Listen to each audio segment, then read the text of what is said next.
നമുക്കിന്ന് ഇതേപോലെ ഒരു പത്തിരി, പൊരിച്ച പത്തിരി എന്നും കട്ടിപ്പത്തിരി എന്നൊക്കെ പറയണില്ലേ, അതുണ്ടാക്കിയാലോ. പുറത്ത് നല്ല ക്രിസ്പ്, ഉള്ളിലാണെങ്കിൽ സോഫ്റ്റ്, ടേസ്റ്റ് ആണെങ്കിൽ അടിപൊളി. അപ്പൊ ആ സമയം കളയണ്ട, ഉടനെ വീഡിയോക്ക് പോവാം. ജോസ് മോസസ് കിച്ചൺ. ഈ റെസിപ്പി കൊണ്ട് 8 നമുക്ക് ഉണ്ടാക്കാൻ പറ്റണേ. അതിനു വേണ്ടിയിട്ട് അതിന് ബ്ലെൻഡറിലേക്ക് കാളേരം ചെറിയത് 1 കപ്പ്, 1 പീസ് പച്ചമുളക്, 4 പീസ് ചുവന്നുള്ളി, 3 ചെറിയ പീസ് വെളുത്തുള്ളി, 1/2 ടീസ്പൂൺ ജീരകം, 1/2 ടീസ്പൂൺ പെരിഞ്ജീരകം. ഇതെല്ലാം ഇട്ട് ഒന്ന് അങ്ങോട്ട് അടിച്ചെടുക്കുക. പേസ്റ്റ് ആവണ്ട, ജസ്റ്റ് ഒന്ന് ഒതുക്കി എടുത്താൽ മതി കേട്ടോ. അത് എന്നിട്ട് സൈഡിലേക്ക് വയ്ക്കാം. ഇനി ഒരു പാത്രത്തിലേക്ക് 1.25 കപ്പ് വെള്ളം ഒഴിക്കുക. അതിൻ്റെ ഉള്ളിലേക്ക് 1 ടീസ്പൂൺ ഉപ്പ്, 1 ടേബിൾ സ്പൂൺ നെയ്യ്, ഇതെല്ലാം ഇട്ട് നന്നായിട്ട് അങ്ങോട്ട് തിളപ്പിക്കാം. ആ തിളച്ച് വന്നു കഴിയുമ്പോൾ അതിൻ്റെ ഉള്ളിലേക്ക് പുട്ടുപൊടി 1 കപ്പ് സ്ലോ ആയിട്ട് ഇട്ട് കൊടുക്കുക. ഇട്ട് കൊടുക്കുമ്പോൾ കണ്ടിന്യൂസ് ആയിട്ട് മിക്സ് ചെയ്യണം കേട്ടോ.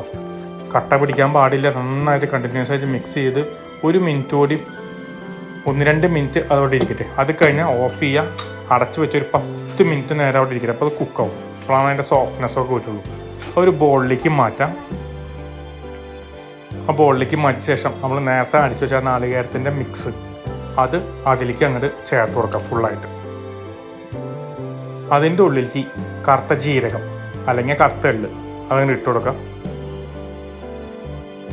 പിന്നെ റവ 1 ടേബിൾ സ്പൂൺ കൊടുക്കാം. ഇത് നല്ല ക്രിസ്പ് ആവാനാണ് കേട്ടോ. ക്രിസ്പ് ഇല്ലാത്തവർ അത് ഇടാണ്ടിരിക്കാം. പിന്നെ നന്നായിട്ട് അങ്ങോട്ട് കുഴയ്ക്കാം. കുഴച്ച് ഇതേപോലെ ഒരു ഡോ പരിഭവം. ഇനി നമുക്ക് അത് ഒരു ക്ലീൻ ആയിട്ടുള്ള സർഫസിലേക്ക് മാറ്റാം. അതൊന്ന് കൈ കൊണ്ടൊന്ന് ജസ്റ്റ് ഒന്ന് പ്രസ് ചെയ്യാം. അത് കഴിഞ്ഞ് റോളർ വെച്ചിട്ട് ഒന്ന് റോൾ ചെയ്യുക. പക്ഷെ നല്ല തിക്കായിട്ട് വേണം കേട്ടോ. അതിന് തിന്നാവരുത്. ഈ കനം വേണം കേട്ടോ. അങ്ങനെയാണ് കട്ടിപ്പത്തിരി അല്ലെങ്കിൽ എണ്ണപ്പത്തിരി ഉണ്ടാക്കേണ്ടത്. ഇതേപോലെ ആക്കി തീർക്കാം.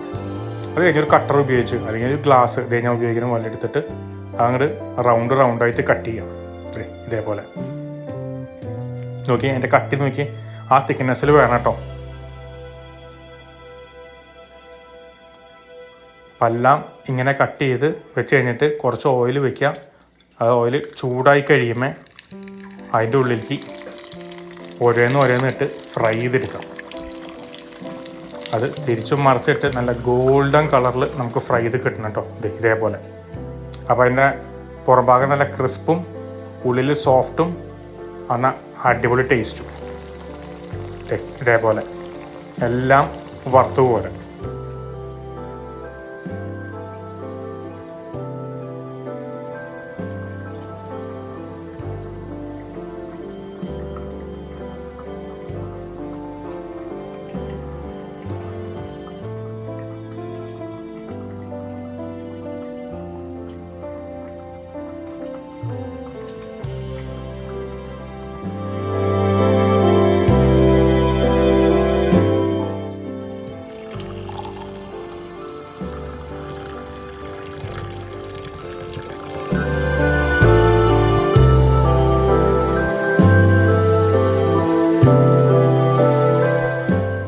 നല്ല ചൂടൻ ചായയുടെ കൂടെ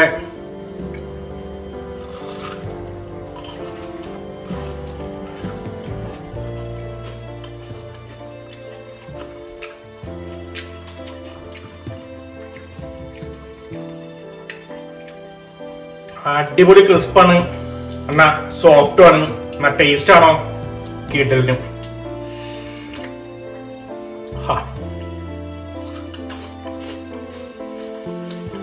4 മണി നേരത്ത് ചായയും പത്തിരിയും കിടലിനാവില്ലേ.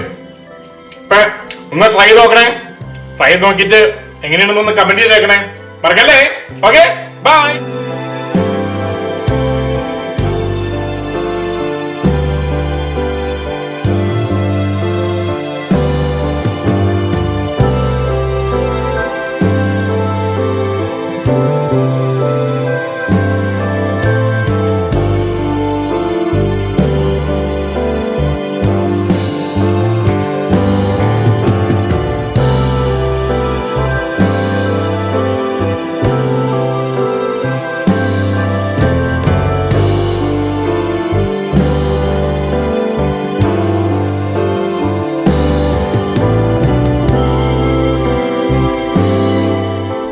അപ്പൊ ഇതോ നോക്കണേ, ഈ റെസിപ്പിയും നിങ്ങളും ട്രൈ ചെയ്ത് നോക്കണേ. പിന്നെ ഇതും മറക്കല്ലേ.